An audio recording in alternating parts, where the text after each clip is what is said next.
This is the complete story of Jinx and Vi.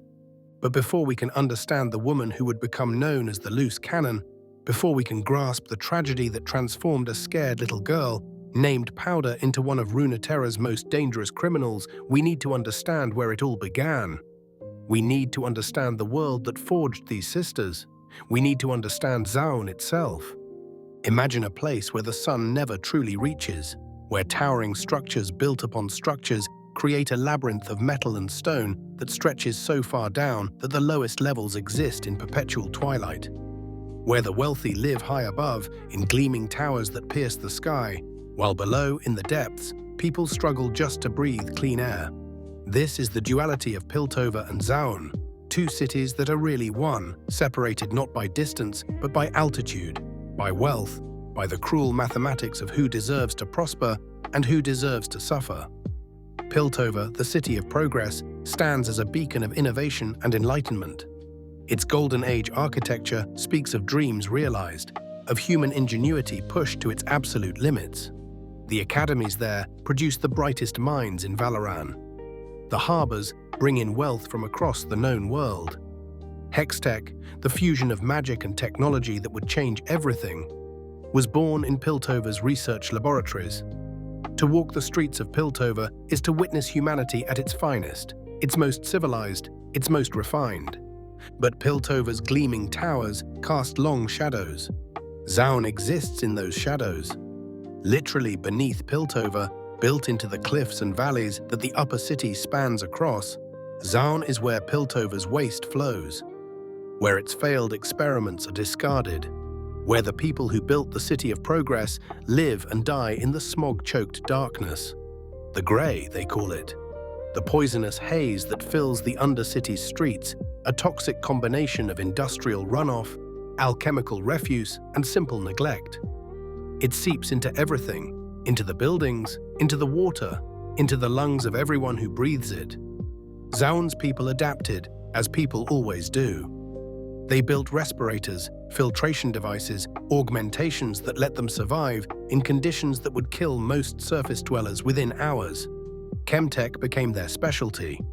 Where Piltover pursued the clean elegance of Hextech, Zaun dove headfirst into the messy, dangerous world of chemical enhancement. They took the scraps Piltover threw away and built something new from them, something that was all their own. But survival is not thriving. Zaun's people lived hard lives.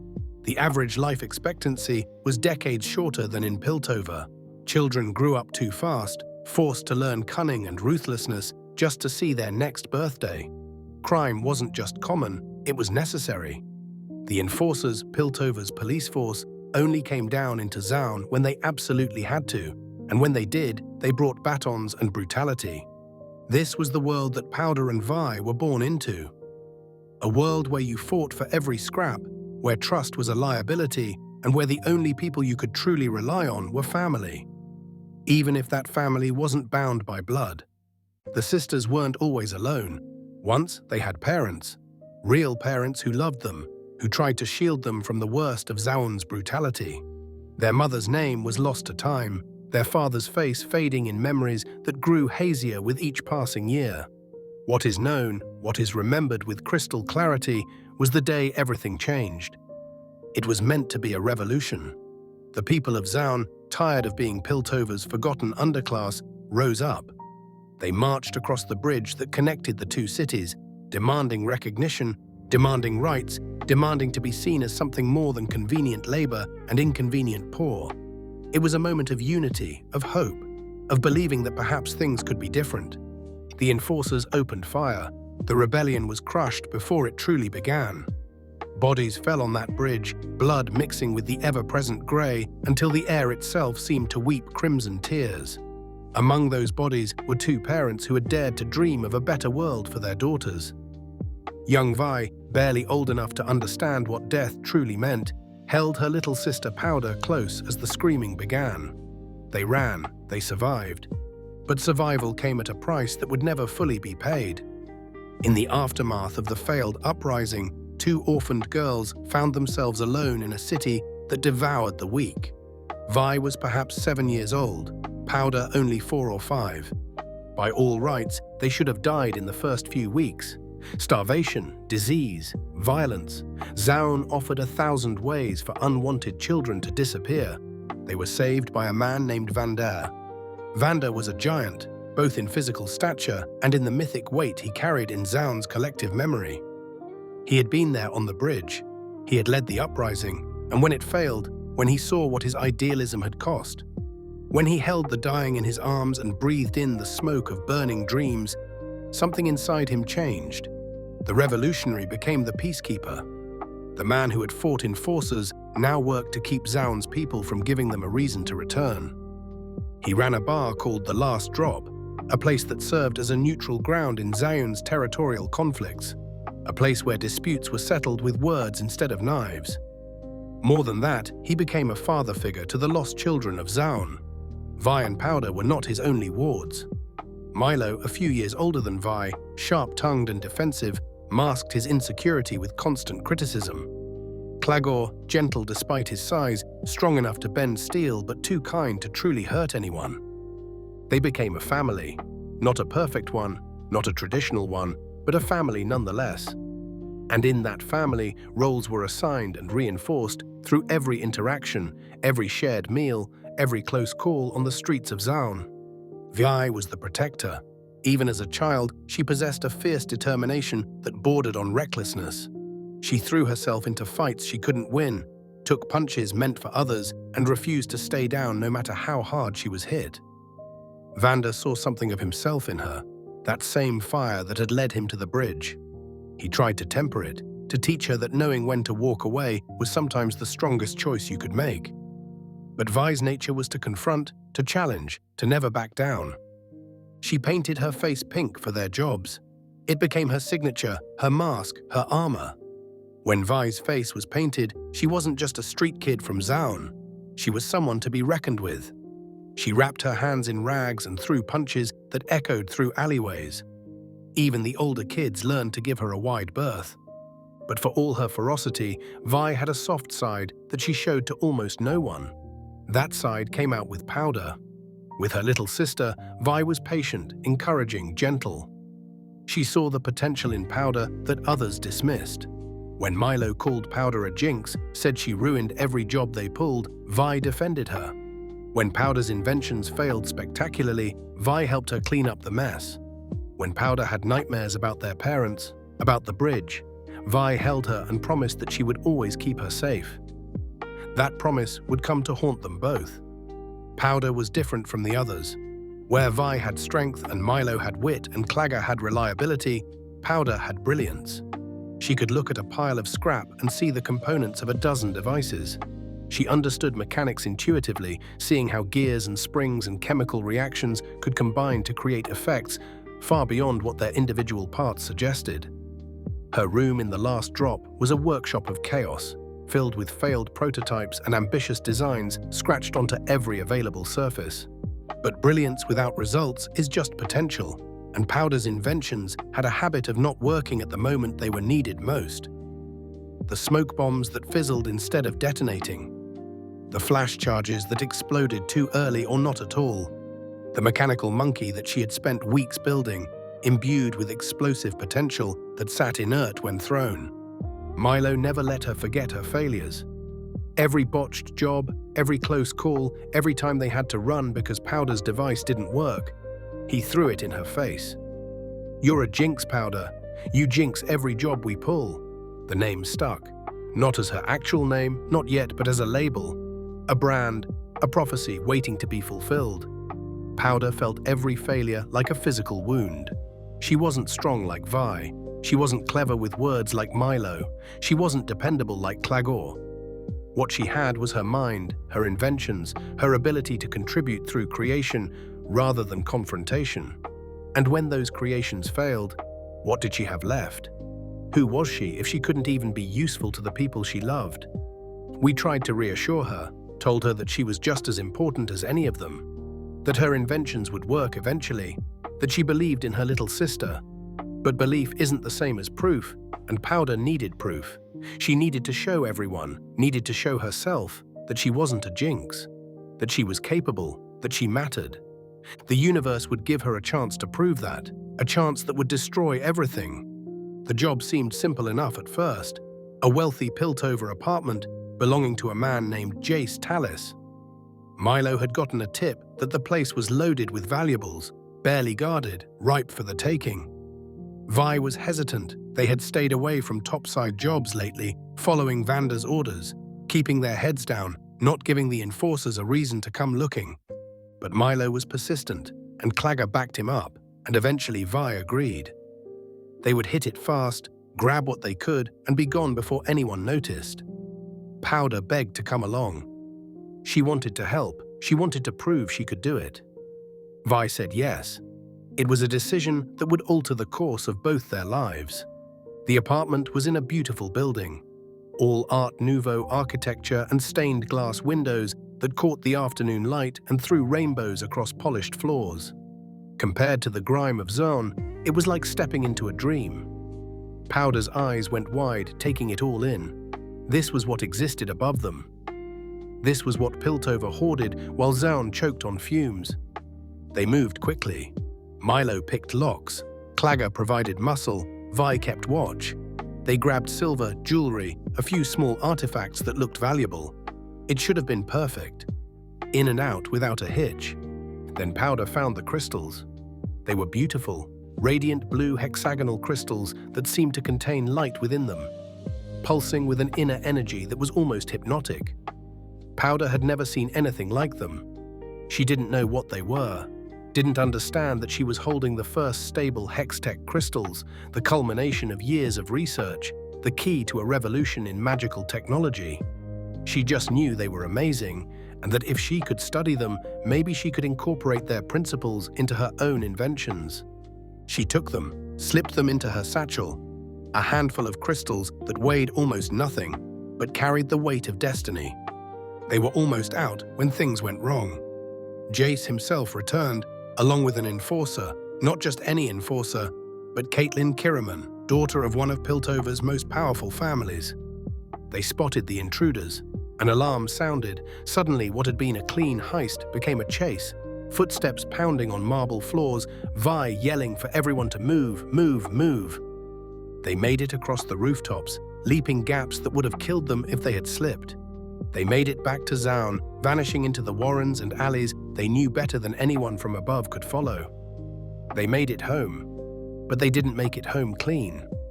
The explosion, when it happened, was beautiful in its devastation. Powder's crystals, unstable and volatile, reacted to being jostled during the escape. The resulting detonation tore through Jace's apartment, destroying years of research and nearly killing Jace himself. Up in Piltover, the explosion was treated as an attack, an act of terrorism from Zaun's criminals. The enforcers prepared to come down into the Undercity in force. Vanda knew what that would mean. He had seen it before, had lived through it. The enforcers wouldn't be gentle. They would tear Zaun apart, looking for the culprits, and innocent people would suffer for it. His dream of peace, of protecting his people by keeping them invisible, was about to crumble. He was furious with Vi. She had disobeyed him, had put everything at risk, had endangered not just herself and the other kids, but all of Zaun. In that moment, Vanda was not the gentle father figure.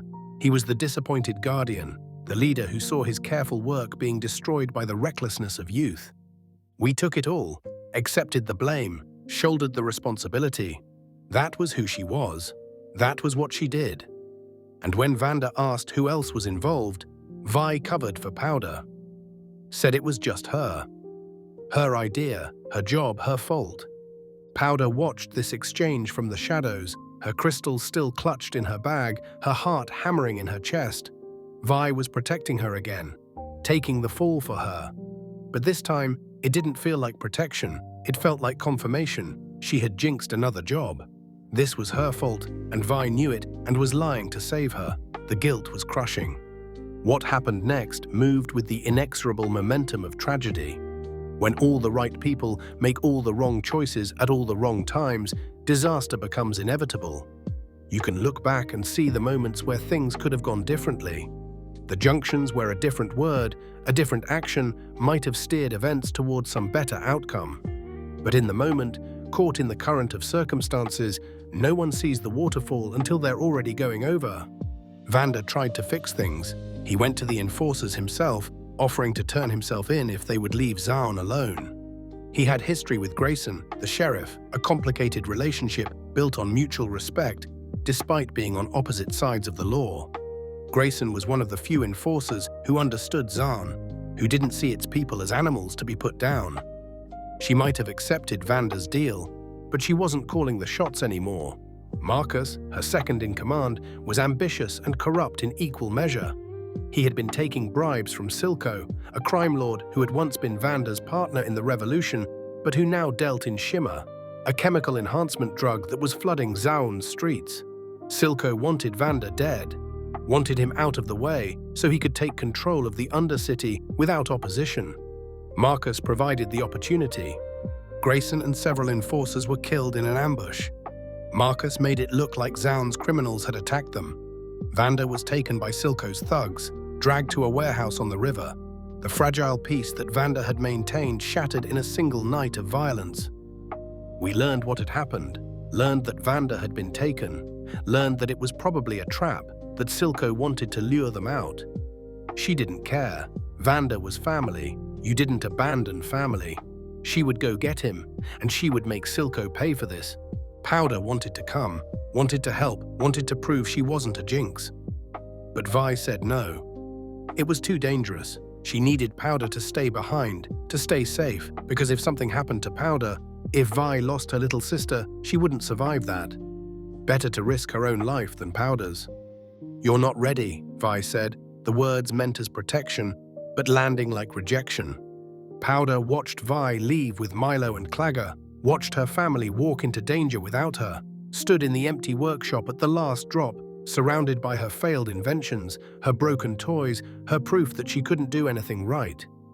The crushing weight of being left behind was suffocating, the knowledge that she was too weak, too useless, too much of a Jinx to be trusted with something important. But then she looked at her workbench, at the new batch of bombs she had been working on. These ones were different. These ones used fragments of the Hextech crystals she had taken from Jace's apartment. She had spent days carefully studying them, observing how they reacted to different stimuli, learning to harness their incredible power. These bombs would work. She was sure of it. This was her chance. She could save Vander. She could prove to Vi, to all of them, that she wasn't a Jinx, that she was strong, that she was ready. She gathered her bombs, her mechanical monkey, and ran into the night, chasing after her sister, running toward the moment that would define the rest of her life. The warehouse where Silco held Vander was a place of rusted metal and broken dreams, like so much of Zaun. Vi, Milo, and Clagger fought their way inside, past Silco's thugs, finding Vander strapped to a chair in a chamber that stank of chemicals. He had been injected with something, some kind of alchemical compound. His body was changing, muscles swelling, veins darkening. Silco had done this. Silco, who had once fought beside Vander on that bridge, who had dreamed the same dreams of an independent Zaun. But somewhere along the way, Silco's methods had diverged from Vander's. Where Vander chose peace, Silco chose power. Where Vander protected, Silco exploited. The idealist had become the monster. They were freeing Vander when Powder arrived. She saw the situation through a high window, saw Vi and the others struggling, saw the thugs closing in. This was it. This was the moment she had been preparing for. She armed her bombs, activated her mechanical monkey, and threw it through the window. The explosion was beyond anything she could have imagined. The Hextech-enhanced bombs didn't just explode. They detonated with a force that tore through metal and stone like tissue paper. The warehouse's support beams, already weakened by years of neglect, couldn't withstand the blast. The ceiling began to collapse. Powder smiled as she watched the explosion. She had done it. Her invention had worked perfectly. She had saved them. Then the building started to come down. Clagger was crushed by falling debris, his gentle strength not enough to hold up a collapsing ceiling. Milo, who had called her a Jinx so many times, died screaming as rebar punched through his chest. Vander, transformed by Silco's chemicals into something barely human, used his mutated body to shield Vi from the worst of the collapse. He threw her clear of the falling rubble, spending the last of his strength to save the daughter he had claimed as his own. And then he too was gone, buried under tons of steel and stone and the shattered remnants of Powder's greatest success. We crawled from the rubble, battered and bleeding, her body a map of injuries. She found Milo's body. Found Clagger's, found Vanda's, barely recognizable, still breathing somehow despite it all. And then she saw Powder, standing in the doorway, smiling because she thought she had helped.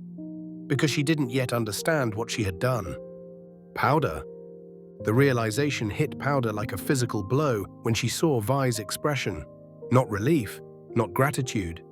Horror, grief, rage. She looked past Vi at the bodies, at the destruction, at the results of her invention finally working. Her bombs had worked. Her bombs had killed them. I was trying to save you. Powder's voice was small, breaking, desperate for Vi to understand. I only wanted to help. I told you to stay away. Vi grabbed Powder, shaking her, fury and grief warring in her voice.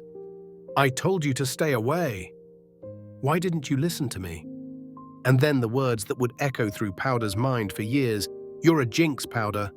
Do you hear me? A jinx. Milo was right.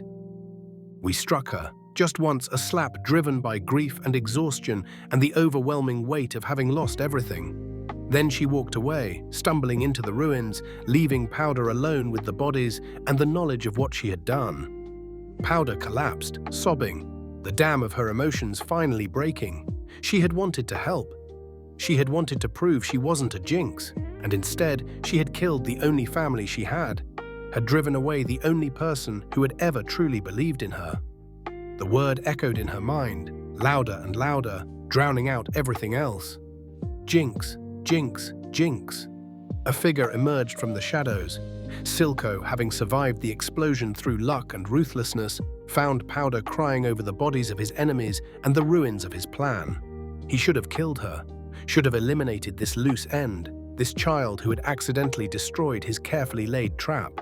Instead, he saw himself. He saw another child abandoned by the person they loved most.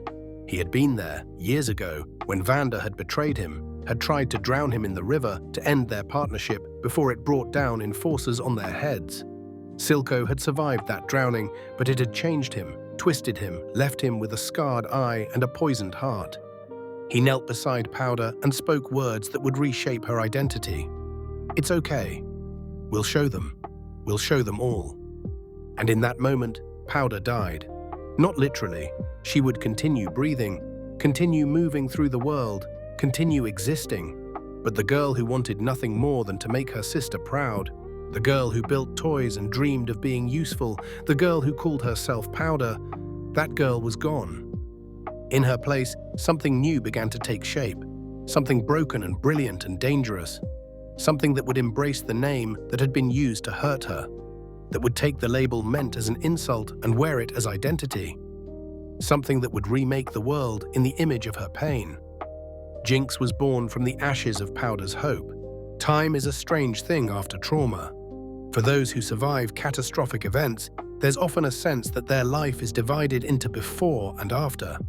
Everything that came before the moment of breaking exists in sepia tones, distant and dreamlike. Everything after is too sharp, too vivid, stained with the colors of pain. For the girl who had been Powder, the years that followed the warehouse disaster were a fever dream of transformation. Silco took her in, but not as a father figure in the way Vanda had been. Silco was something else, teacher, protector, enabler, and corrupter all at once. He saw her brilliance and decided to weaponize it. He saw her instability and decided to exploit it.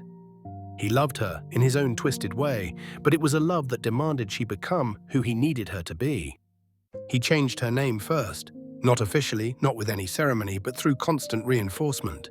He called her Jinx, always Jinx, never Powder. That name was dead, and good riddance to it. Powder was weak. Powder was the girl who tried and failed. Jinx was something new. Jinx was the one who would succeed, who would show everyone what happened when you pushed someone too far. Zaun was changing too. Silco's grip on the Undercity tightened year by year as his shimmer trade expanded. The drug was everywhere. offering full strength to the desperate, creating addicts who would do anything for their next dose. Those who opposed Silco found themselves dealing with a new problem: a blue-haired girl who appeared from nowhere with explosives and unhinged laughter, who destroyed warehouses and assassinated rivals with an almost playful chaos. Jinx grew into her name. She was a weapon, yes, but an unpredictable one. Silco learned quickly that he couldn't truly control her. He could aim her, could suggest targets, could provide resources. But once Jinx was set in motion, there was no telling what would happen. Sometimes she completed jobs perfectly. Sometimes she went wildly off-script, causing far more destruction than necessary. Sometimes she disappeared for days, holing up in her workshop, building new toys, talking to the voices in her head. Because there were voices, not literal ones, Jinx knew the difference between hallucination and reality most of the time, but psychological echoes of the people she had killed. Milo's criticisms, telling her she was a Jinx, that she ruined everything. Clagger's quiet disappointment, Vanda's dying groans, and worst of all, Vi's rage, Vi's rejection, playing on endless repeat. You're a Jinx, Powder. A Jinx. She learned to live with the voices, learned to incorporate them into her decision-making process. If Milo's voice said something was a bad idea, she did it anyway, proving him wrong even though he was dead. If she started to feel guilty, she pushed the feeling down with more violence, more chaos, more proof that she was beyond redemption anyway, so why bother trying? Her appearance changed. The soft features of childhood hardened into sharp angles. She grew her hair out long, braiding it in a style that was simultaneously practical and wild. She tattooed herself with clouds, symbols of chaos and destruction. She painted her nails bright blue, the color of Hextech, the color of the crystals that had started everything. And her eyes, once full of wonder and hope, became bright and manic, reflecting something broken that could never be fully repaired. But her brilliance remained. If anything, it intensified. No longer constrained by worries about hurting people or following rules, Jinx's inventions took on a new level of sophistication. She built fishbones, a rocket launcher in the shape of a shark, capable of firing explosives across impossible distances. She perfected Pow Pow, a minigun that could shred through nearly anything. She created flash grenades, smoke bombs, spike mines, every kind of destructive device imaginable. More than that, she incorporated the Hextech crystals into her work. Through experimentation and intuition, she unlocked secrets that Piltover's scientists were still struggling to understand. Her weapons didn't just work, they worked beautifully, surpassing anything else in Zaun's arsenals. Silco was proud of her. In his own warped way, he genuinely cared about this girl who had stumbled into his life, covered in the blood of his enemies. He saw her as proof that the Undercity could produce genius that matched anything Piltover claimed. He saw her as his daughter, or the closest thing to one, and he made sure she knew she was valued, that she was important, that he would never abandon her the way Vanda, the way Vi had done. But all the praise in the world couldn't fill the hole inside her. Jinx operated on a level of barely controlled chaos, constantly on the edge of flying apart. She took risks that should have killed her dozens of times over. She laughed at danger, embraced destruction, turned everything into a game with rules only she understood. And through it all, in quiet moments between the violence, she thought about Vi. Wondered where her sister was. Wondered if Vi ever thought about her. Wondered if there was any chance of forgiveness. Or if they were truly enemies now, divided by the bodies between them. The universe would soon provide an answer, because Vi hadn't forgotten either. Prison changes people. It's designed to, really. Break down who you were, rebuild you into something compliant, something that follows rules and accepts punishment. Stillwater Hold, Piltover's maximum security prison, was particularly good at breaking people. The guards were brutal. The conditions were inhumane. Hope went there to die. We had spent years in Stillwater, years wondering what had happened to Powder, if she was safe, if Silco had harmed her after Vi ran away. The guilt of that moment, of striking Powder, of calling her a Jinx, of abandoning her sister in the ruins of the warehouse, ate at Vi every single day. She had been captured by enforcers shortly after leaving Powder, too injured to run far. Marcus, the corrupt enforcer who had helped Silco, made sure Vi disappeared into Stillwater's darkest cells, where no records were kept and no questions were asked. But Marcus was dead now, killed during a confrontation with Caitlin Kiraman, who had been investigating the Hextech heist that had started everything. Caitlin discovered Vi's existence through old records and newly uncovered evidence. She saw a chance to finally solve the case that had launched her career, and also, though she wouldn't admit it yet, a chance to do something right in a system she was beginning to realize was deeply broken. Caitlin freed Vi. It was meant to be a simple transaction, Vi's freedom in exchange for helping catch the criminals responsible for the Hextech theft and the subsequent violence that had plagued Piltover's relationship with Zaun. But nothing involving Vi was ever simple. Vi returned to Zaun a changed woman. The girl who had left was impulsive but optimistic, fiery but fundamentally hopeful. The woman who returned had spent years in a cage, had weathered beatings and isolation and the slow erosion of self. She was harder now, angrier, carrying weight that showed in the set of her shoulders and the shadows under her eyes. But her core hadn't changed. She still protected people, still refused to back down, still loved her sister with an intensity that years of separation hadn't dimmed. Finding Powder was her only goal. Everything else, Caitlin's investigation, the political situation, Silco's empire, was secondary. She had abandoned Powder once in a moment of grief and rage, and she had spent every day since regretting it. This was her chance at redemption. She would find her little sister and make things right. The last drop was her first stop, the bar where Vanda had raised them, where they had been a family. It was still standing, but transformed. Now it was the headquarters of Silco's operation, crawling with his thugs, pulsing with shimmer trade. Vi fought her way through, demanding to know where Powder was, ready to tear apart anyone who stood between her and her sister. And then she heard it. Stories about a blue-haired girl who worked for Silco, who built bombs and caused chaos, who laughed while the world burned, who went by a different name now. Jinx. The realization was crushing. Her Powder, her little sister, had become this. Had become one of Silco's enforcers. Had become, by all accounts, one of the most dangerous people in Zaun. We refused to believe it at first, refused to accept that her sister could have changed that much. There had to be an explanation. Powder was being held against her will or manipulated but the evidence kept mounting. Witnesses described her tactics, her weapons, her apparent joy in destruction. She wasn't a prisoner. She was doing this willingly, more than willingly, enthusiastically. Vi's determination only hardened. She would find Jinx, would bring back Powder, because no matter what her sister had become, no matter what she had done, they were still family. And Vi didn't abandon family, never again. The confrontation, when it finally came, was in a place that carried its own weight of memory. The warehouse district where everything had gone wrong years ago. Jinx had been expecting Vi, had heard rumors of her sister's return, had spent days torn between hope and rage, between wanting to see Vi again and wanting to make her suffer for leaving. They faced each other across a space littered with machinery and shimmer crates. Vi saw a stranger wearing her sister's face. Jinx saw a ghost from a past she had tried to destroy. Powder? Vi's voice was tentative, hopeful. Is that you? Jinx flinched at the name. Powder's dead. You made sure of that. I never wanted. I came back for you. I came back as soon as I could. Liar. The word was a scream, accompanied by a wild spray of bullets from Pow Pow. You left me. You called me a Jinx, and you left me. We dodged, advancing despite the gunfire. I was wrong. I was hurt and angry, and I was wrong. But I'm here now. Let me make it right. But how do you make something like that right? How do you undo years of abandonment, of transformation, of becoming someone new? Jinx had built her identity on the ashes of who she used to be.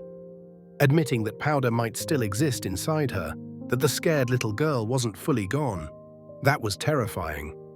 More terrifying than any enforcer, than any enemy, than death itself. The fight that followed was devastating. Not because of the physical damage, though there was plenty of that, but because every blow, every shot, every explosion was layered with years of pain and regret. Vi was pulling punches, trying to incapacitate without hurting, trying to reach the sister she remembered. Jinx was fighting like she wanted them both to die, like the only way to resolve this was with mutual destruction. And then Caitlyn appeared. Having tracked Vi's path into the warehouse, she saw a violent criminal threatening her partner and did what she was trained to do. She raised her rifle and took aim at Jinx. The shot that rang out missed, but barely. Jinx felt the bullet pass through her hair, close enough to smell the gunpowder. She looked at Caitlyn, this enforcer from topside, standing next to Vi with easy familiarity, standing in the place where Powder should be. This replacement sister that Vi had found while Jinx suffered. Something broke inside Jinx in that moment. The fragile hope that maybe, somehow, things could go back to how they were. Because they couldn't. We had moved on, had found a new partner. Probably didn't think about Powder at all anymore. Had only come back out of guilt or duty or pity. You brought an enforcer? Jinx's laugh was jagged, broken. To take me down? To finish what you started? No, Powder, she's trying to help. I'm not Powder anymore. Jinx threw a series of bombs, filling the space with smoke and chaos. And you're not my sister. In the confusion, she escaped, vanishing into Zaun's depths, leaving Vi standing amid the wreckage with empty hands and a heart that felt like it had been shredded. She had found Powder, but Powder was gone. Only Jinx remained, and Jinx had no intention of being saved. What followed was a cat-and-mouse game played out across Zaun's twisted geography. Vi and Caitlyn pursued Jinx, trying to capture her, trying to talk to her, trying to find some way to break through.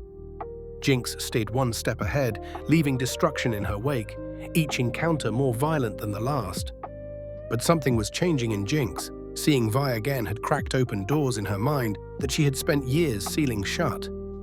The voices got worse. Milo and Clagger appeared more frequently, their criticisms more cutting. V's rejection played on loop, and new voices joined them. Caitlyn's condescending tones, the enforcers who had killed her parents, even her own voice doubting and questioning everything. She couldn't sleep, couldn't focus. Her inventions became more erratic, more dangerous, less controlled. She started making mistakes, taking risks that nearly got her killed. Silco noticed, tried to help, but Jinx was spiraling beyond even his ability to manage. The girl he had shaped into a weapon was turning into something he couldn't predict or contain. The breaking point came when Silco revealed a truth he had kept hidden. Vi had been in prison all this time. She hadn't abandoned Powder willingly. Marcus had captured her, had made her disappear, had told Silco she was dead. All these years, Jinx had thought Vi had chosen to leave her. Had built her entire identity around being unwanted, being abandoned, being a Jinx. But it was a lie. We had tried to come back, had spent years in a cell thinking about her little sister, hadn't wanted any of this. The revelation should have been freeing, should have changed everything. Instead, it made things worse. Because if Vi hadn't abandoned her willingly, then all of Jinx's transformation had been based on a misunderstanding. The person she had become, the things she had done, the people she had killed, all of it built on false premises. Jinx couldn't handle that, couldn't accept that she had destroyed herself over a lie.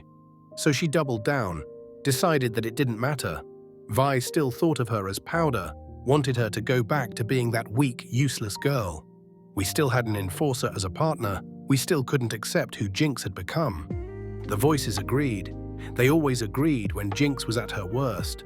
Milo said Vi never really loved her. Clagger said she was beyond saving. Vanda said she should have died in that warehouse.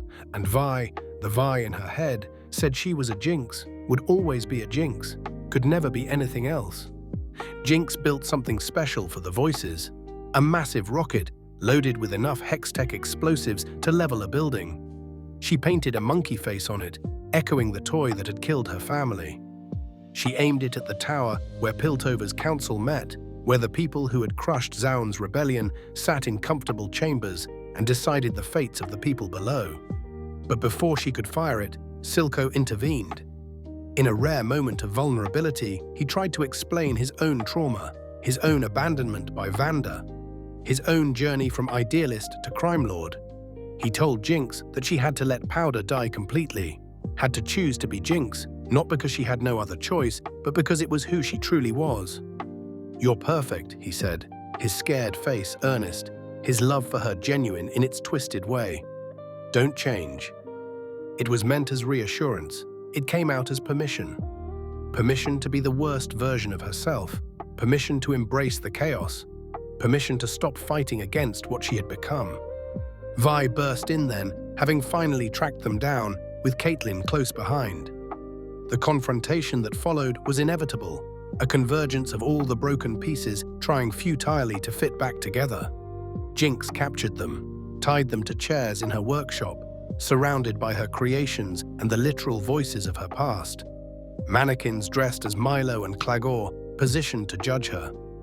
She sat Silco down too at the other end of the table. It was meant to be a choice.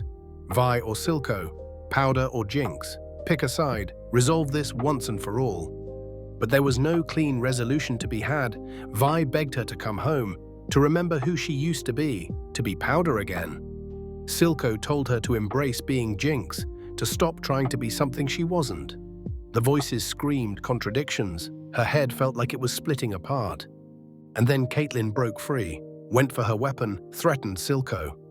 Jinx reacted on pure instinct, raising her own gun, pulling the trigger. The bullet struck true, but it didn't hit Caitlyn. It hit Silco.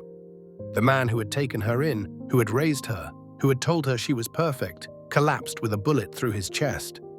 He looked at Jinx with something like understanding in his dying moments. No accusation, no anger, just acceptance of what she was, of what she had always been. "Don't cry," he managed as blood filled his lungs. "You're perfect." And then he was gone. Another father figure dead by her hand, another family destroyed. Another proof that she was exactly what Milo had always said she was. A Jinx. The pain of that moment crystallized into action.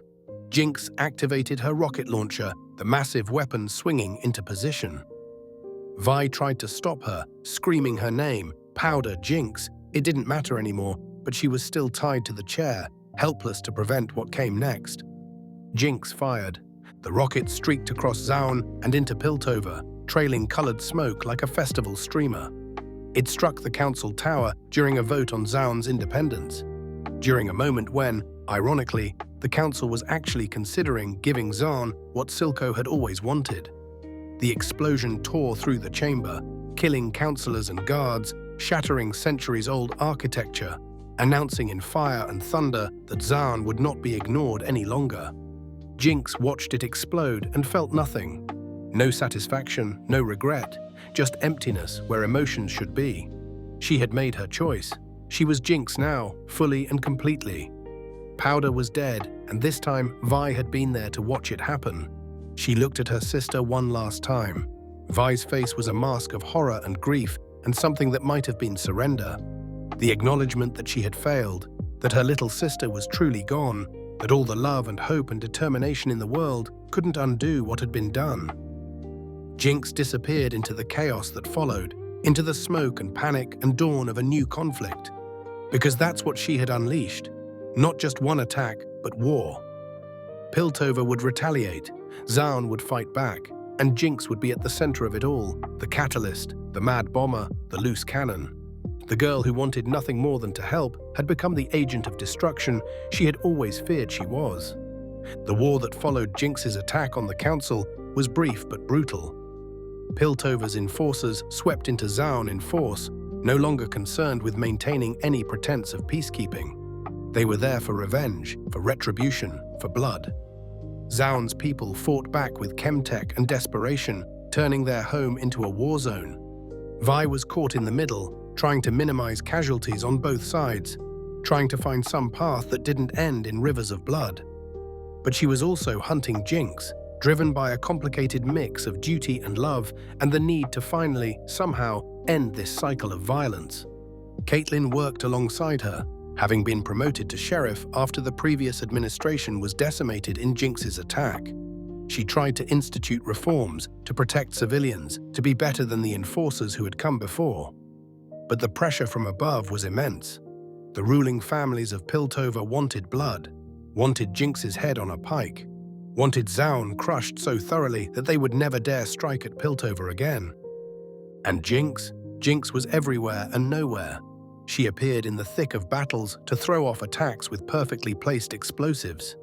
She sabotaged Piltover's supply lines. She rallied Zaun's people simply by existing, by being proof that one person could hurt the seemingly untouchable. She became a symbol, a legend, a ghost story that parents used to frighten children who misbehaved. But symbols aren't people. Legends don't feel pain. And behind the mythology, there was still a deeply broken young woman who had killed everyone she ever loved, who heard voices constantly telling her she was worthless, who lived in constant terror that she would jinx something else, hurt someone else, prove everyone who had ever doubted her right. The finale came at the bridge, the same bridge where Vi and Powder's parents had died, where the first Zaun rebellion had been crushed, where so much blood had already been spilled that adding more seemed almost fitting. Piltover was advancing with their new Hex-Tech weapons, technology that had advanced rapidly in the wake of Jinx's attack, ironically using innovations based on her own designs.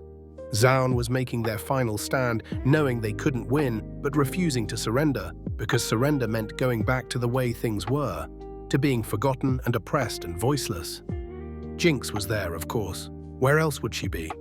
She stood at the center of the bridge, with fishbones on her shoulder, and Pow Pow in her hands, and a smile on her face that didn't reach her eyes. This was it, the final game. Win or lose, live or die, it ended here. We approached her alone, left Caitlyn and the other enforcers behind.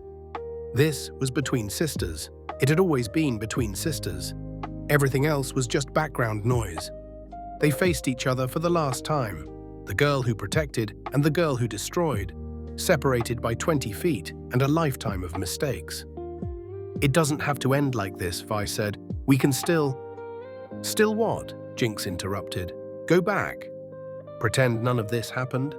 I killed them, Vi. Milo and Clagger and Vanda and Silco and all those people in the council tower. I did that. You can't undo it. I can't undo it. I know, but we can stop it from getting worse. We can stop this war. Why would I want to stop it? Jinx spread her arms wide, indicating the chaos around them. This is what I'm good at. Causing problems, making things worse, being a Jinx. You were never a Jinx. I should never have called you that. I was wrong, Powder. I was so wrong. Don't call me that. Jinx's voice cracked. She's dead. You killed her when you left. Then I'll love whoever you are now. Jinx, Powder, it doesn't matter. You're my sister. That's all that matters. For a moment, just a moment, something shifted in Jinx's expression. A crack in the armor, a glimpse of the girl underneath. The girl who just wanted her sister to be proud of her. The girl who had spent her whole life trying and failing to be good enough. But then the voices returned, louder than ever. Milo saying it was a trap. Clagger saying she couldn't be trusted. Vanda saying this would only end one way. And Silco, the newest addition, reminding her that she was perfect as Jinx, that changing would be betraying who she was. Jinx raised Pow Pow, the minigun whirring to life. You want to save me? You can't even save yourself. She opened fire, not at Vi directly, but at the bridge supports. The structure, already damaged from years of conflict and recent fighting, couldn't withstand it. The bridge began to collapse, taking Piltover's advancing forces and Zaun's defenders down with it into the chasm below. In the chaos, in the screaming and the falling, and the desperate scramble for survival, Jinx disappeared. Again. Always disappearing, always running. Because that was the other thing she was good at besides destruction, staying one step ahead of the consequences. We survived the collapse. Caitlyn pulled her from the rubble. They both knew that Jinx had escaped, that this wouldn't be their last confrontation, that the cycle would continue. Because how do you break a cycle when both parties are locked into their roles? The protector and the destroyer. The sister who can't let go and the sister who can't come back. The rocket soared through Piltover's night sky like a comet of vengeance, painting the darkness in shades of pink and blue. Jinx's super mega death rocket, fired from the bridge in a moment of complete psychological fracture, found its mark at the council chamber. The explosion shattered more than just stone and glass. It shattered any remaining hope for peace between the two cities. When the smoke cleared, the casualties became known. Counselor Cassandra Kiraman, Caitlyn's mother, was among the dead. Others were grievously wounded. The attack had been witnessed by thousands, broadcast across Piltover in real time as a symbol of Zaun's rage made manifest. And at the heart of it all was one girl with blue hair and a desperate need to prove she wasn't weak, wasn't a Jinx, wasn't someone who could be abandoned. But the aftermath would prove that Jinx had been both right and wrong. She was powerful, yes. Feared, certainly. But she had also set in motion a chain of events that would consume both cities in ways even she couldn't have anticipated. Caitlyn Kiraman, once measured and contemplative, transformed in her grief. The loss of her mother ignited something dark within her, something that had always lurked beneath Piltover's civilized veneer: hatred. And with Ambessa Madada, the Noxian warlord who had come to Piltover ostensibly as an ally, whispering in her ear about strength and decisive action, Caitlyn found herself walking a path she never thought she'd tread. Vi, meanwhile, had her own demons to wrestle with. She had watched her sister fire that rocket, had seen the woman Powder had become, fully realized as Jinx, embracing chaos and destruction without hesitation or remorse. The guilt consumed Vi like acid. Every choice she'd made, every time she'd failed to save her sister, every moment she'd been locked away in Stillwater while Powder transformed into something unrecognizable. All of it led to this moment, to this war, to this impossible chasm between them that seemed to grow wider with each passing day. Piltover's response was swift and brutal. The Council, diminished but determined, authorized the creation of a special strike team. Enforcers armed with Hextech weapons, given unprecedented authority to enter Zaun and hunt down those responsible for the attack. And leading them? Caitlyn Kiraman, newly appointed commander with the full backing of both the Council and Ambessa Madada's considerable military resources. Vi was recruited to join them. Not as an enforcer, not officially, but as someone who knew Zaun's streets, who could navigate its depths and identify its players. She was given a modified version of the Atlas gauntlets, the Hextech-powered weapons that Jace had originally designed for mining, but which proved devastatingly effective in combat. With those gauntlets on her fists, Vi became something she'd sworn she'd never be, an instrument of Piltover's authority in Zaun. The irony wasn't lost on her. The girl who'd grown up hating enforcers, who'd watched them kill her parents on that bridge, was now working alongside them, wearing Piltover's colors, hunting her own sister. The cognitive dissonance was excruciating, but Vi pushed through it because she told herself a story that made it bearable. She wasn't hunting Jinx to hurt her. She was hunting Jinx to save her, to bring her in before Caitlyn or someone else put a bullet in her head. It was a lie, of course, or at the very least, a comforting delusion. But it was the lie Vi needed to function. Caitlyn's methods grew increasingly ruthless. She authorized the use of the Grey, the toxic smog that had poisoned Zaun for generations, as a weapon. Using a system originally designed by House Kiraman to ventilate the Undercity, Caitlyn turned it against Zaun's inhabitants, flooding entire districts with the poisonous fog to flush out suspected criminals and Silco loyalists. The strike team itself consisted of Caitlyn, Vi, and several hand-picked enforcers. Loris, a veteran with a kind face who'd fought alongside Vi's drunken escapades after she'd left Caitlyn. Maddie Nolan, a young enforcer who idolized Caitlyn and seemed eager to prove herself. And Steb, silent and efficient, a soldier through and through. They moved through Zaun like a scalpel, precise and lethal. The remaining Chem Barons, the criminal lords who'd carved up Silco's empire after his death, fell one by one. Some were arrested, others simply disappeared. The strike team's tactics were effective, certainly, but they left a trail of resentment and fear that would have consequences later. It was during one of these operations that Vi and Caitlyn's relationship began to fracture in earnest. They'd cornered Jinx in the old ventilation tunnels, the place where Isha, a small mute child who'd attached herself to Jinx like a shadow, had laid an ambush. The confrontation was chaos. Savika, Silco's former lieutenant, who'd thrown her lot in with Jinx, fought Caitlyn while Vi finally caught up to her sister. For a moment, seeing Jinx pinned beneath her, defeated and resigned, Vi thought it might finally be over. Jinx told her to do it, to kill her, to end this cycle once and for all. Vi raised her gauntlet, prepared to deliver the final blow, and then hesitated. In that moment of hesitation, everything changed. Isha, the child who'd been hiding in the shadows, rushed forward with Jinx's pistol, placing herself between Vi and Jinx. The little girl, no more than 8 or 9 years old, aimed the weapon at Vi's face with shaking hands, refusing to let anyone hurt the person who'd saved her, who'd become her hero, her protector, her surrogate big sister. Caitlyn had a clear shot, could have disarmed Isha with a single bullet, did in fact shooting the gun from the child's hands.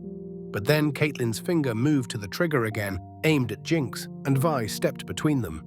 It wasn't a conscious decision. Vi's body simply moved, blocking Caitlyn's line of fire, protecting her sister even as she'd been about to kill her herself. The betrayal in Caitlyn's eyes was palpable. After everything they'd been through, after Jinx had killed Caitlyn's mother, Vi was still choosing her sister over her. The moment shattered whatever remained between Vi and Caitlyn.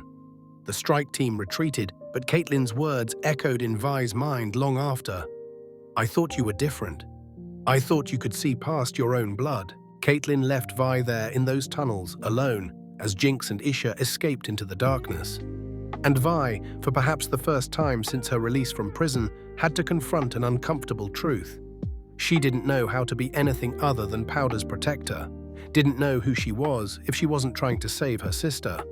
The role had defined her for so long that removing it felt like removing a vital organ. Chapter 15. The girl who gave Jinx a reason. Isha changed everything for Jinx. The little girl, mute and mysterious, had appeared in Jinx's life at exactly the moment when Jinx had given up on forming any kind of meaningful connection with another human being.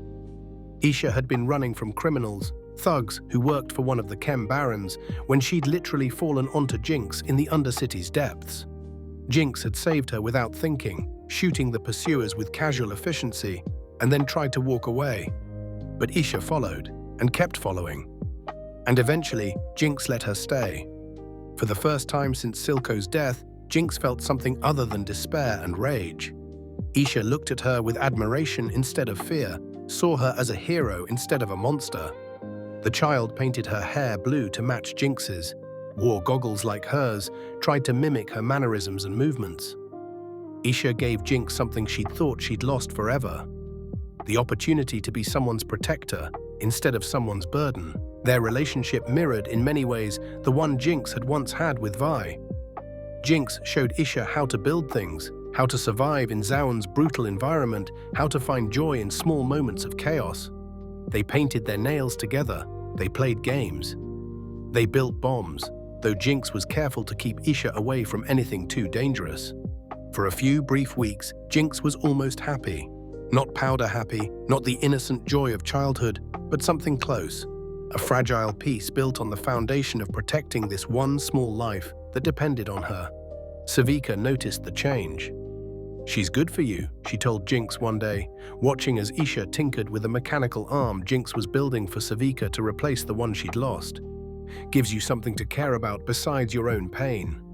Jinx wanted to argue, wanted to maintain her carefully constructed image of not caring about anything or anyone. But she couldn't, because Savika was right. Isha had become her anchor, the thing that kept her from floating away entirely into madness. Then Vanda came back. Warwick, they called him now, or it.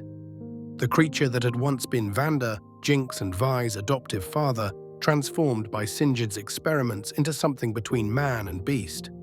Covered in metal and chemtech augmentation, driven by animal instinct and chemically induced rage, Warwick prowled the Undercity's depths, killing indiscriminately.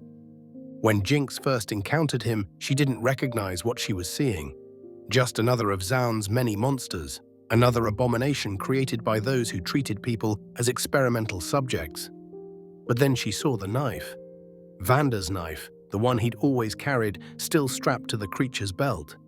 And she heard something in the beast's growls, something that sounded like her name, like Powder. The realization hit her like a physical blow. Vanda wasn't dead. He'd been transformed, tortured, turned into this thing. But some part of him remained. Some part of him still knew her.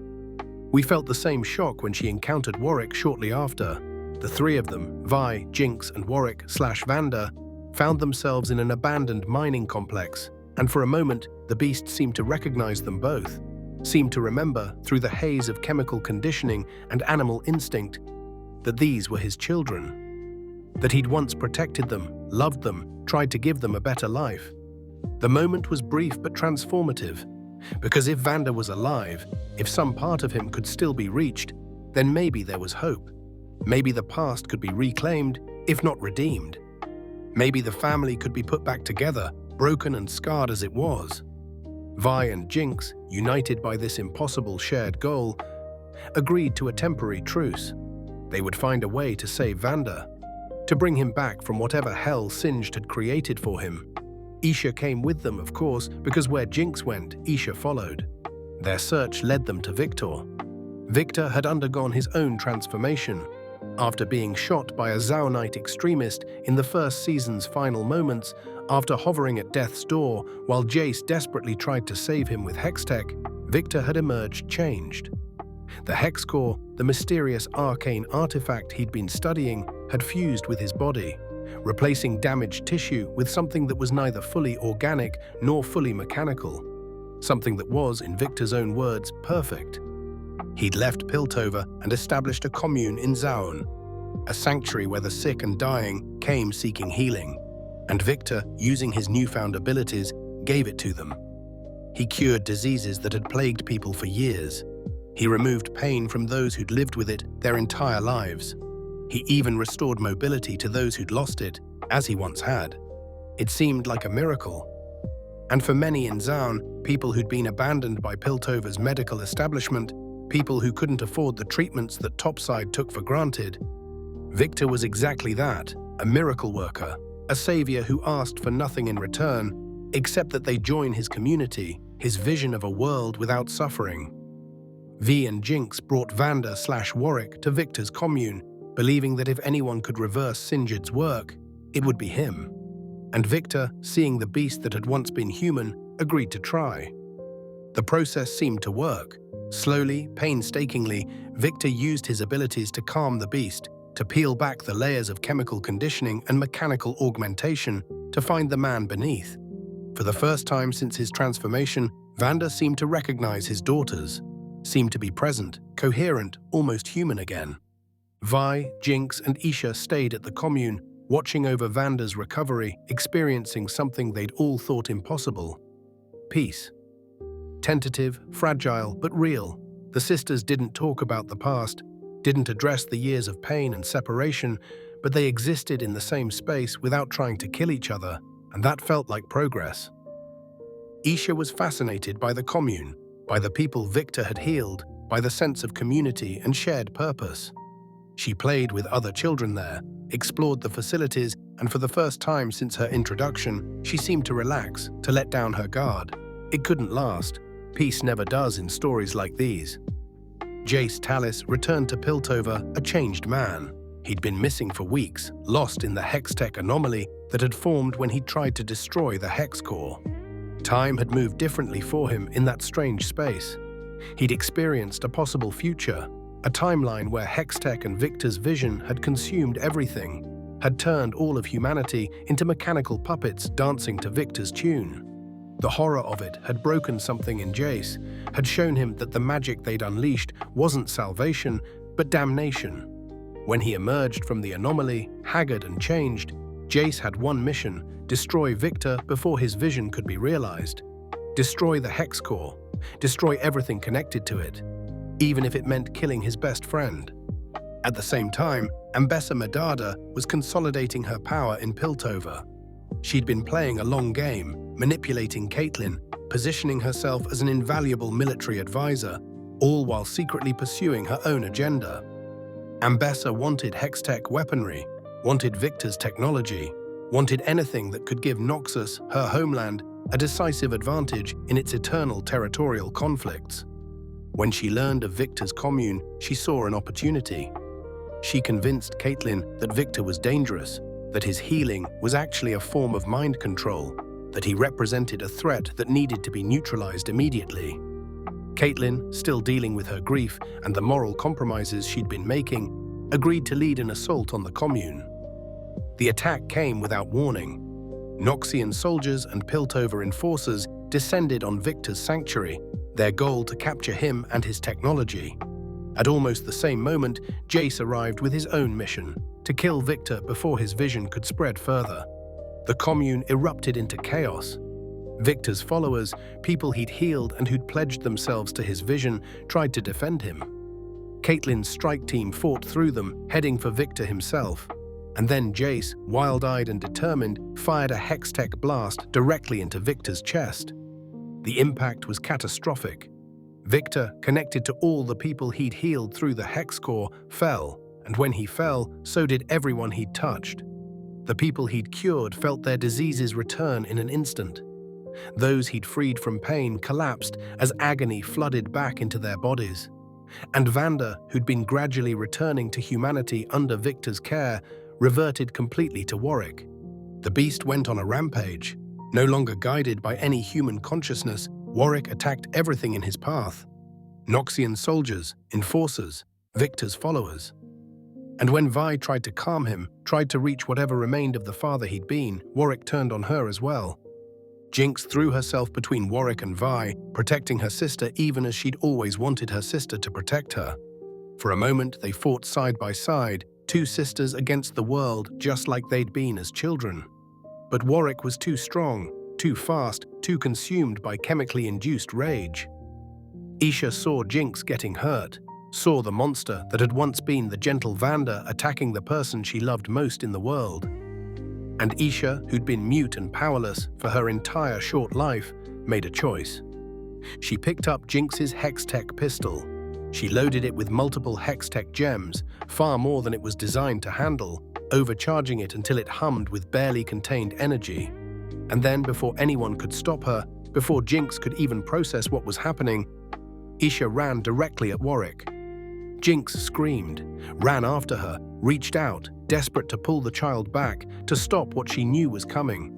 But Vi held her, restrained her, and they could only watch as Isha positioned herself directly beneath Warwick and pulled the trigger. The explosion consumed everything in its radius. Warwick, Noxian soldiers, parts of the commune structure. And Isha, the little girl who'd given Jinx a reason to care about something other than her own pain, who'd looked at the loose cannon and seen a hero, who'd sacrificed herself to protect the person she loved. When the light faded, when the smoke cleared, Isha was gone. Completely. No body to mourn, no remains to bury. Just gone, erased by the very weapons that Jinx herself had taught her to love. Had taught her to see as tools of creation and destruction and beautiful chaos. Jinx's scream echoed through the ruins of Victor's commune. It was a sound that contained everything she'd ever lost.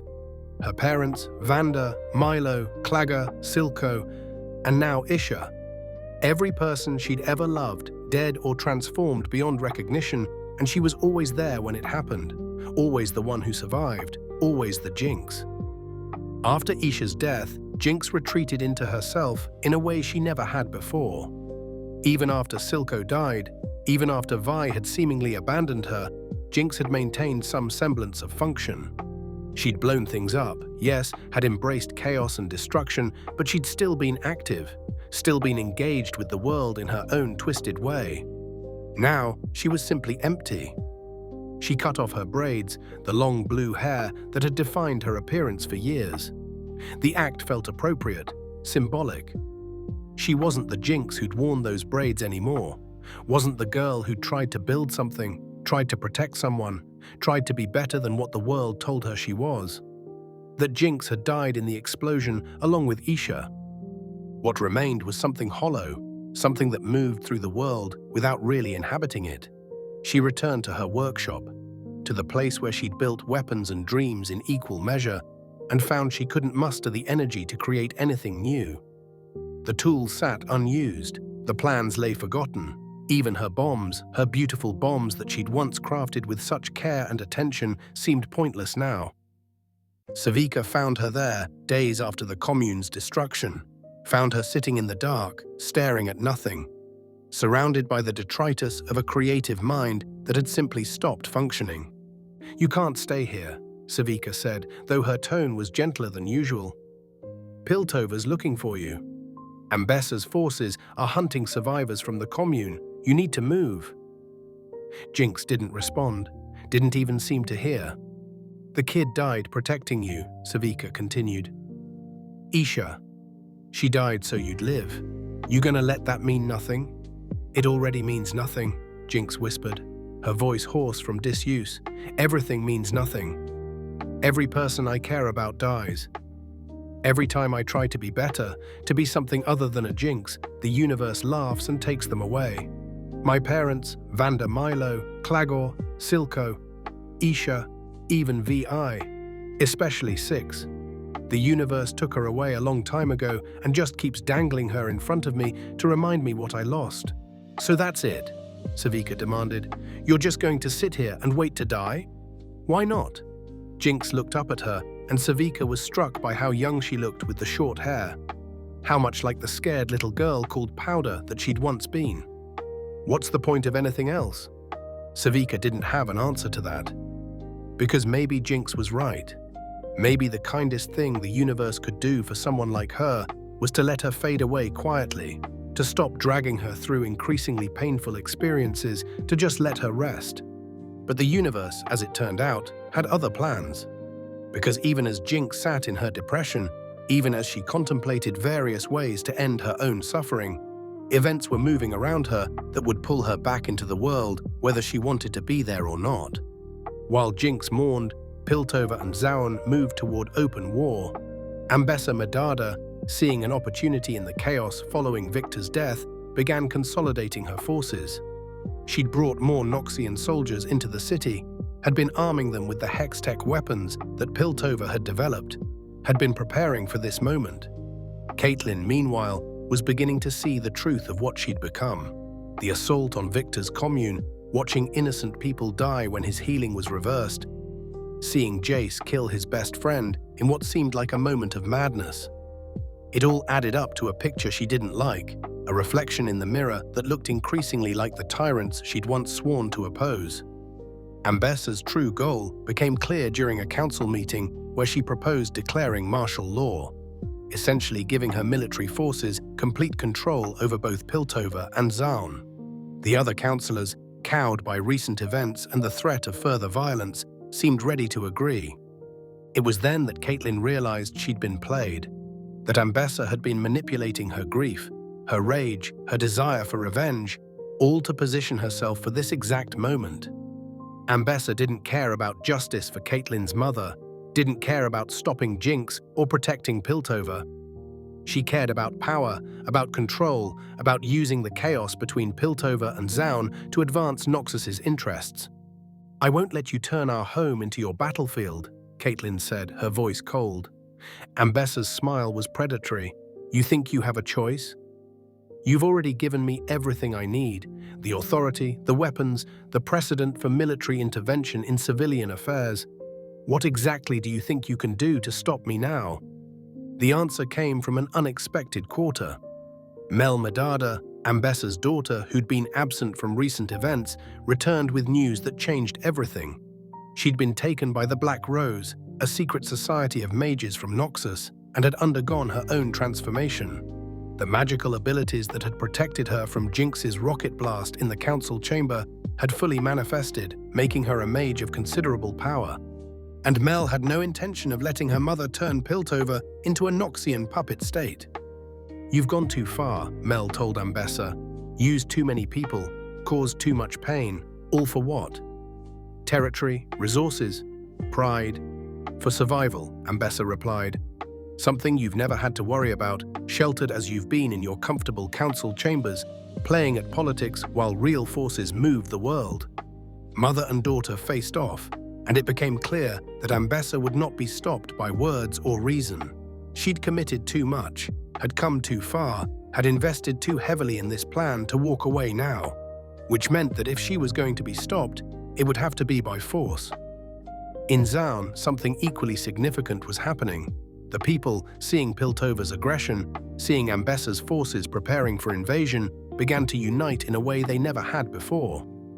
The various gangs and factions that had fought each other for scraps of territory and resources found common cause against the external threat. Savika, with her connections throughout the Undercity, became a rallying point for this resistance. They needed a symbol, though, someone who could inspire the people of Zaun to fight, who represented everything they were fighting for and against. Someone who'd already shown she could hurt Piltover, could make the topsiders feel pain and fear. They needed Jinx, even if Jinx didn't want to be needed. Echo, who'd been lost in the Hextech anomaly along with Jace and Heimerdinger, emerged with a story that seemed impossible. He'd been thrown into an alternate timeline, a parallel Piltover and Zaun, where things had gone differently. Where Vi had died in that first heist as children, where Hextech had never been developed, where Vanda and Silco had reconciled their differences. Most importantly, where Powder had never become Jinx. In this alternate world, Powder had remained herself. Sweet, creative, socially awkward but functional. She'd become an inventor, created art rather than weapons, found happiness in a life of peace rather than chaos. She and Echo, in that timeline, had been together, had shared something that looked remarkably like love. Echo had wanted to stay, had been tempted to abandon his own reality, his own timeline, and remain in a world where everyone he cared about was alive and well. Where Powder smiled without the weight of trauma behind her eyes, where Zaun thrived rather than merely survived, where the endless cycle of violence had been broken before it truly began. But he couldn't, because his friends needed him, his people needed him, and perhaps most importantly, his Jinx, broken and dangerous as she was, still deserved someone who believed she could be better. Someone who remembered who she'd been and refused to give up on who she might still become. The device he'd built in that alternate timeline, refined with alternate Powder's help and Heimerdinger's guidance, gave him a new ability: limited time manipulation. He could rewind moments, undo immediate mistakes, save lives that would otherwise be lost. It wasn't perfect, had a limited range and duration, but it was powerful. Powerful enough to make a difference in the war that was coming. Heimerdinger hadn't returned with him. The ancient Yordle had sacrificed himself to power the device that sent Echo home, choosing to remain in that peaceful timeline so that Echo could return to save his own. It was a gentle death, if such a thing exists, dying in a world of peace to preserve a world of conflict. Heimerdinger's last words to Echo had been simple: make it count. Echo went looking for Jinx immediately upon his return.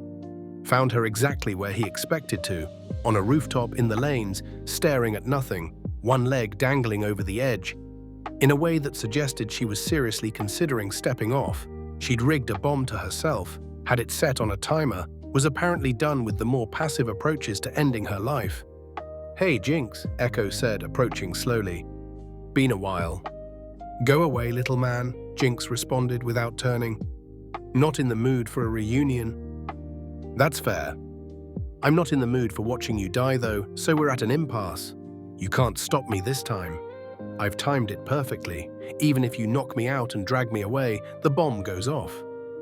"I know," Echo said, and then he activated his device, rewinding time.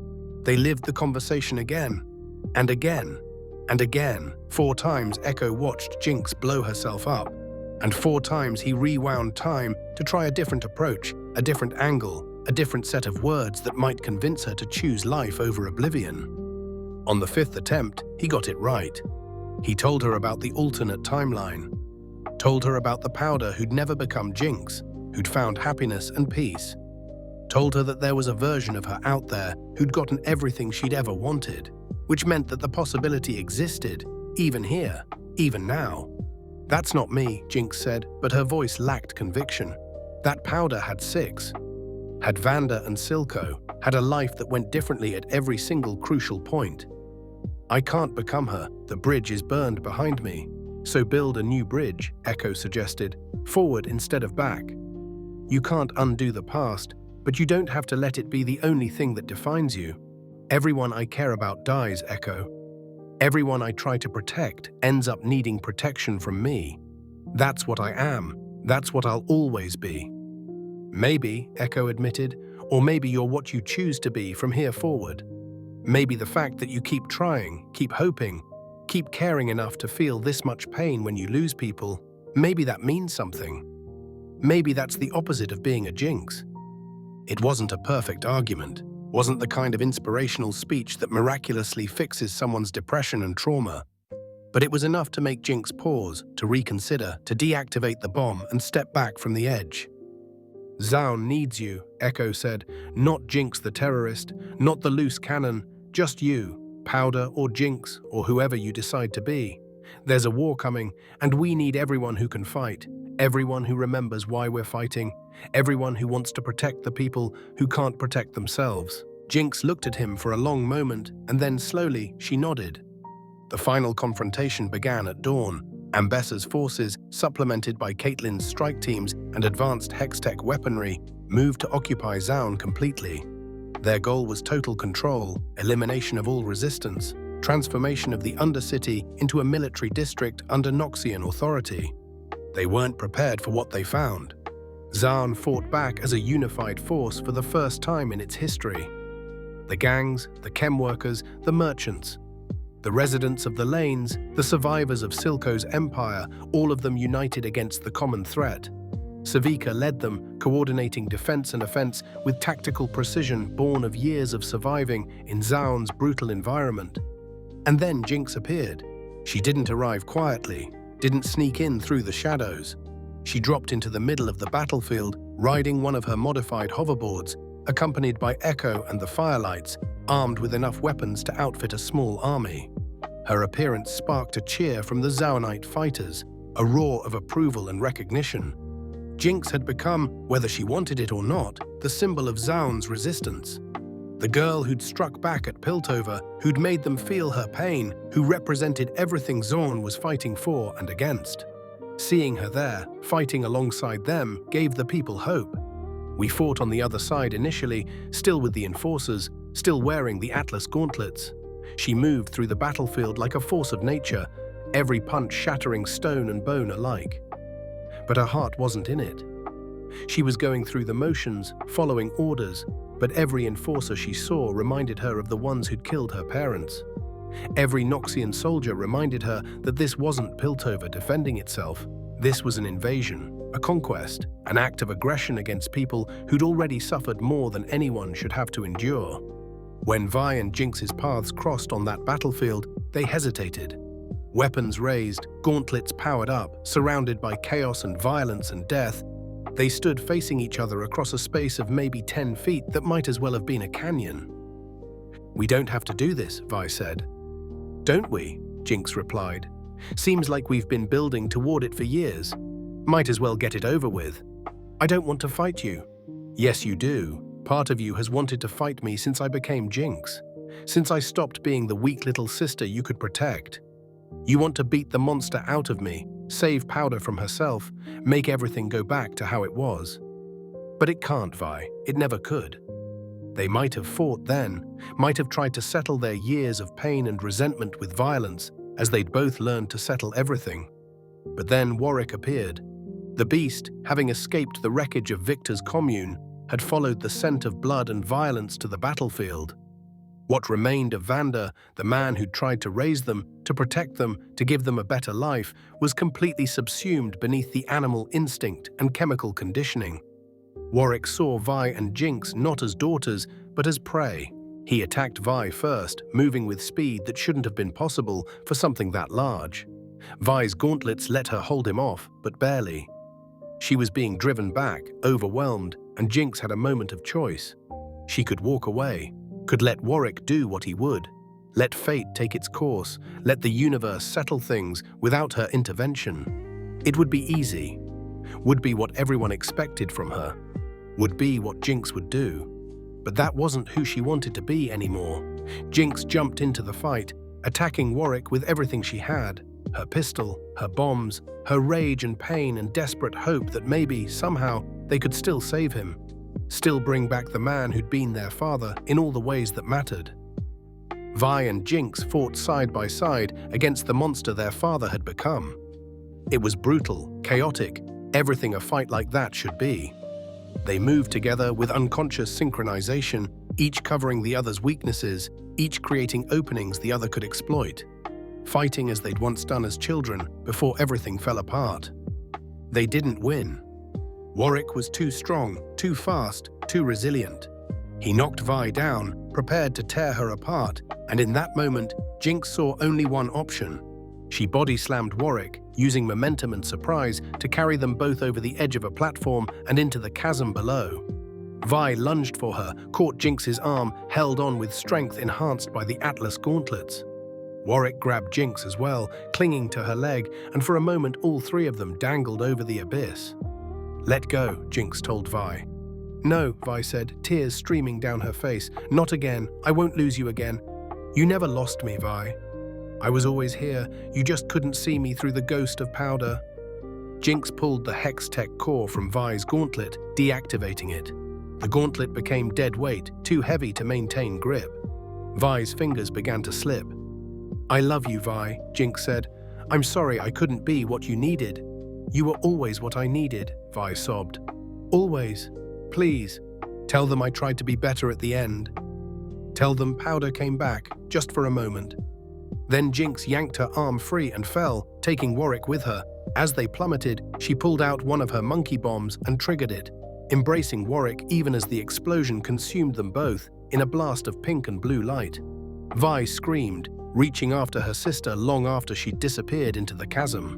The sound that came from her throat was something primal, something that bypassed language and went straight to the core of human grief. It was the sound of someone who'd finally accepted that some things can't be saved. Some people can't be protected, some wounds can't be healed. The war didn't end immediately, but Jinx's sacrifice broke something in both armies. The Zaunites, seeing one of their symbols die to save her sister, rallied with renewed fury.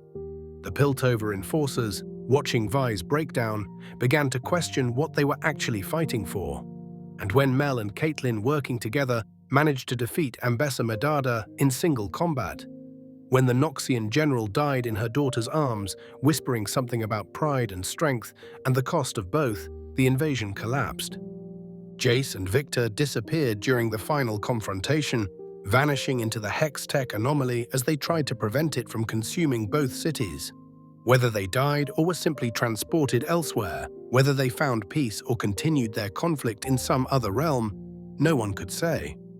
But their sacrifice stabilized the anomaly, prevented the worst possible outcome, and bought enough time for the people of both cities to step back from the brink. In the aftermath, things changed slowly.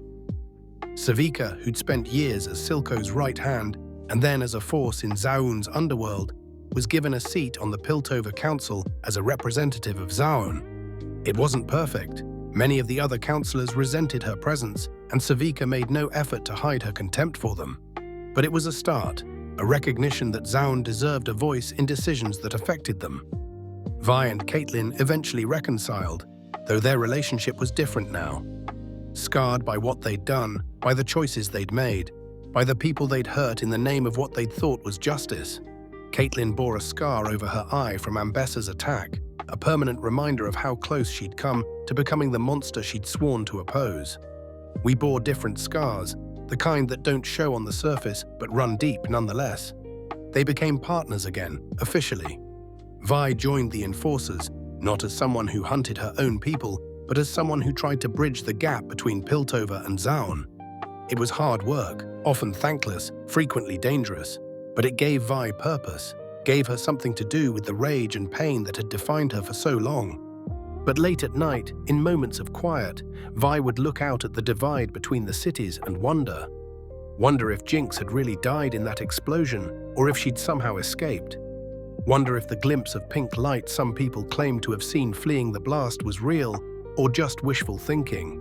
Wonder if maybe, just maybe, her sister had finally found a way to walk away from the cycle of violence and pain. The final scene of the Jinx and Vi story, at least as we know it, was ambiguous. An airship was seen leaving Piltover, heading out over the ocean toward parts unknown. No passengers were visible. No identifying marks suggested who owned it or where it was going. But in the very first days after Vi and Powder had lost their parents, when they'd stood on a rooftop looking at Piltover's wonders, young Powder had pointed at an airship and said, "One day I'm going to ride in one of those things."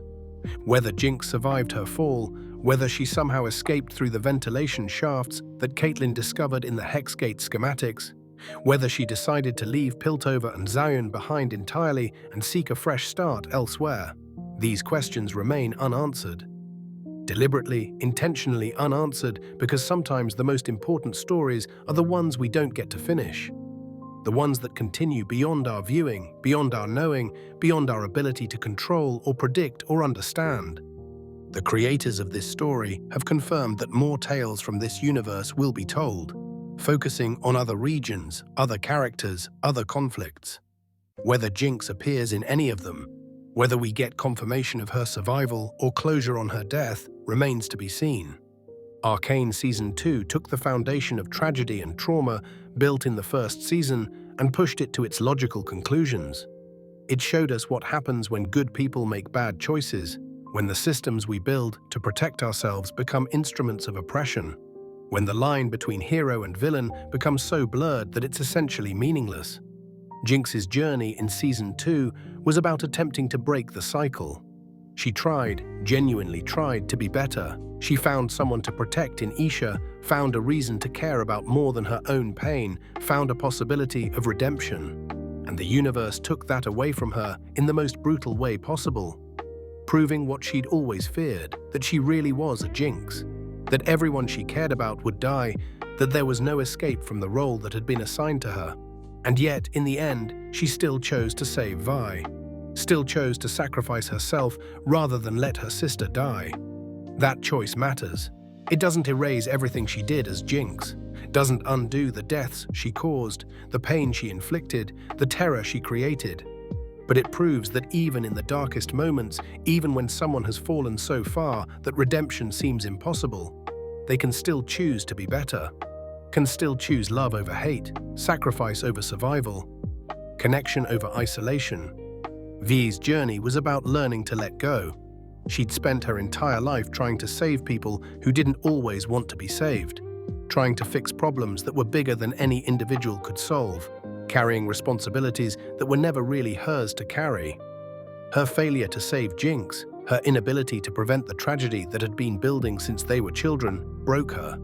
But it also freed her to become something other than Powder's protector, to build a life that wasn't defined solely by her sister's shadow. The relationship between Piltover and Zaun, the systemic inequalities that drove so much of the conflict, didn't magically resolve. Savika's seat on the council was progress, yes, but real change would take generations. The prejudices ran too deep, the resentments too justified, the power imbalances too entrenched for any quick fix. But the fact that both cities stepped back from complete mutual destruction, that they found a way to coexist rather than annihilate each other, that was something. That was hope, fragile and uncertain as it might be. The themes explored in Season 2, cycles of violence, the cost of revenge, the impossibility of going back, the way trauma compounds across generations, the question of whether people can truly change, these weren't resolved neatly. Because life doesn't resolve neatly. Real problems don't have clean solutions. Real people don't get fairy tale endings where everything works out and everyone gets exactly what they deserve. Sometimes people die protecting others. Sometimes relationships end not in dramatic confrontations, but in quiet acknowledgements that you've grown too far apart to bridge the gap. Sometimes the best you can do is survive and learn and try to be slightly less broken than you were before. Season 2 also explored hope in unexpected places. Echo's glimpse of an alternate timeline showed that things could have been different, that better worlds are possible even if they're not always achievable. Victor's vision of a world without suffering, twisted as it became, came from a genuine desire to help people, to use power for good rather than selfish gain. Isha's brief life, tragic as it was, gave Jinx something precious. The experience of being someone's hero, someone's protector, someone's reason to hope. These moments of hope didn't fix anything, didn't prevent the tragedy or make the pain any less real.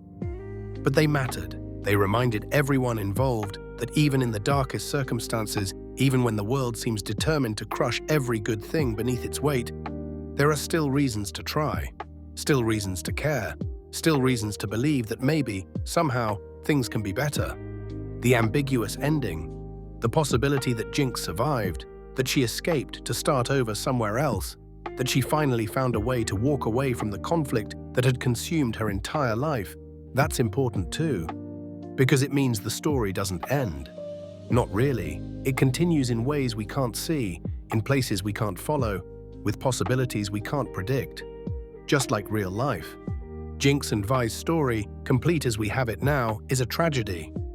But it's not only a tragedy, it's also a story about love surviving impossible circumstances, about people trying to be better even when the universe seems determined to prevent it, about the messy, complicated, painful work of being human in a world that doesn't make it easy.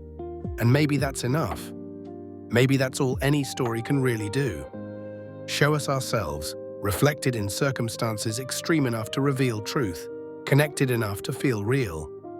Show us that our pain matters, that our choices have consequences, that the work of living and loving and trying to be decent continues even when it seems pointless. The complete story of Jinx and Vi ends not with resolution, but with continuation. Somewhere in Runeterra, Vi is trying to build bridges between worlds that have hated each other for generations. Somewhere beyond our knowledge, Jinx might be doing the same, or might be resting at last, or might be starting over in a place where no one knows her name or the weight she carries. The story continues, in the game, in the imaginations of fans, in the lessons we take from watching two sisters try and fail and try again to save each other from themselves and the world. In the question that hangs over everything, what would we do in their place? How far would we go to save someone we love?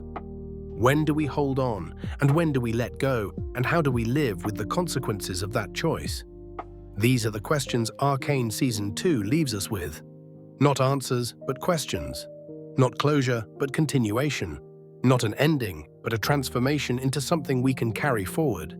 Something we can think about and discuss and use to understand our own lives a little better. And in the end, maybe that's what great stories are supposed to do. Not tie everything up neatly, but open us up to new ways of seeing, new ways of thinking, new ways of being human in a world that makes being human very, very hard. The story of Jinx and Vi is complete, and it's also just beginning. Both things can be true at once. Just like the sisters themselves, apart and together, lost and found, broken and whole, ending and continuing, always.